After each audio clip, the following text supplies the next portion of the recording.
If you're applying for a job in a different part of the world, you're gonna wanna stick around. I wanna draw your attention to 5 important things to consider when it comes to communicating across different cultures. My name's Shauna Cole, and this is Career Interrupted.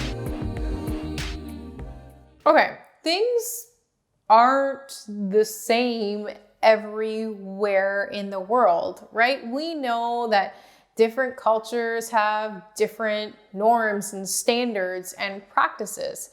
So it's really, really important if you're looking for a job in a country other than your own to get familiar with those sets of norms and standards. I want you to consider these 5 things if you are looking for a job in a country that's different from your home country. So depending on what part of the world you're from, body language can mean a lot of different things. So that is how we move and how we portray ourselves in an interview can mean something different depending on where we are in the world. So in a Canadian context, there's really this desire from employers for you to demonstrate confidence in your interview, for you to demonstrate that you are open to learning in your interview. So I'm going to give you an example of body language that you do not do in a Canadian interview, okay?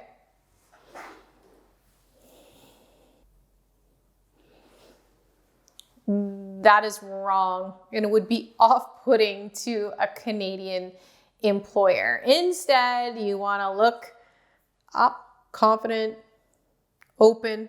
This makes it feel like you're maybe not open. You want to look confident and open to the Canadian employer. Depending on where you're applying for a job, you want to make sure that you know what the norms and standards of conduct are for body language in that area. So depending on where you're at in the world, it might be polite or impolite to make direct eye contact with the person you're interviewing with. Sometimes if you're meeting with an authority figure, a culture might expect you to not make eye contact with them.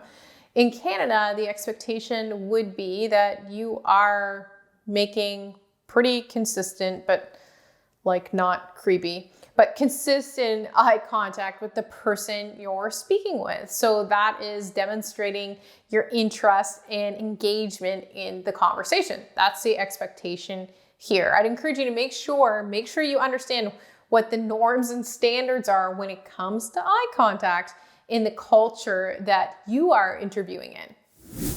So depending on what culture you're seeking employment in, the norms and standards around a handshake could be different. I'll tell you, a Canadian employer is looking for a firm, strong handshake when we're allowed to shake hands, when that's a thing. Maybe not during COVID because you're doing a Zoom interview, but whatever the case, a handshake is something that you've got to know what the expectations are in the culture that you're interviewing in. In a Canadian context, it's normal for an employer to look for a nice, firm handshake, but that's maybe not going to be universal across the globe. Also, COVID, so there are no handshakes, but there will be again someday, and when there is, you will be ready for it, for sure. Will there be handshakes again? I don't know. So no matter what culture you're interviewing in, you're gonna wanna know what the norms and standards are around what to wear. You wanna know what is normal and accepted and seen as professional and credible in that kind of environment. To make it even more complicated, this can vary greatly from company to company. In Canada, this is particularly the case.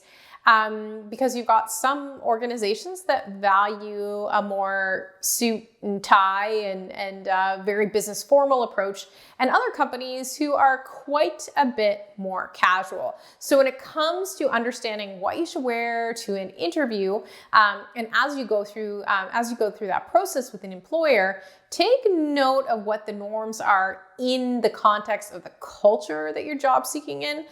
But also take a step further and do a little bit of research as to what is normal in the specific type of company that you're targeting as well.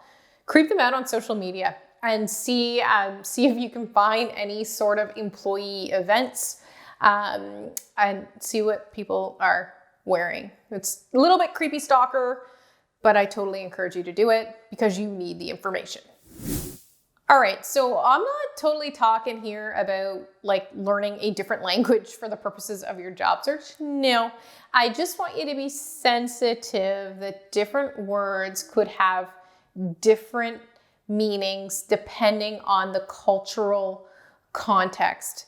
The only examples I can actually think of are dirty and inappropriate to share on video. But be aware that words could perhaps have different connotations in different cultures. This can be a little bit hard to decipher and make sense of. My advice here would be to read up on standards and norms in terms of language in the culture that you're targeting. Not only that, but can you perhaps find an online community where there's chats about job search and so on? Get into that and see what sorts of language that they are using. If you're in a situation and you feel like, ooh, I've used a word and it doesn't seem like the person is understanding what I said, or perhaps your message was looked like it was like offensive to the other person or whatever, that sucks. That just sucks and it's uncomfortable. But if you are in a situation like that, I think that you should just fess up and ask the question. If you offend someone and it's like overtly obvious in their reaction, ask them, oh, like, can you help me understand why this made you feel that way, as an effort to rectify the situation. When it comes to cross-cultural communication in language, the details can be so minute. So be prepared to make mistakes, and that's totally okay. But also be prepared to follow up and learn from those mistakes. I think if you're in a situation and a wrong word comes out and you follow that up by asking a professional question to the employer, coming from a place of seeking to understand what was the mistake that I made, I think that that's actually going to impress that potential future employer. Okay, so cross-cultural communication is really no joke. Like, this is foundational stuff that you're gonna have to figure out if you're seeking a job in a culture which is different from your own. Absolutely. Read all you can, do all the research that you can. Ideally, if you have a contact with experience living in that culture, working in that culture, totally reach out to them and have a discussion with them as well and continue to learn. Recognize it's totally going to be a journey. You're not going to get 100% on the test right out of the gate, and that's okay. What you need to do is demonstrate that you're interested in learning and understanding, and then applying that knowledge and doing better the next time. I'll try to think of a non-dirty example, but they're all terribly inappropriate. Okay. So I hope you found this video helpful. If you did, please go ahead and subscribe. I will link to some additional resources that you might find helpful in the description here as well. Thank you so much for watching, and remember to make change work.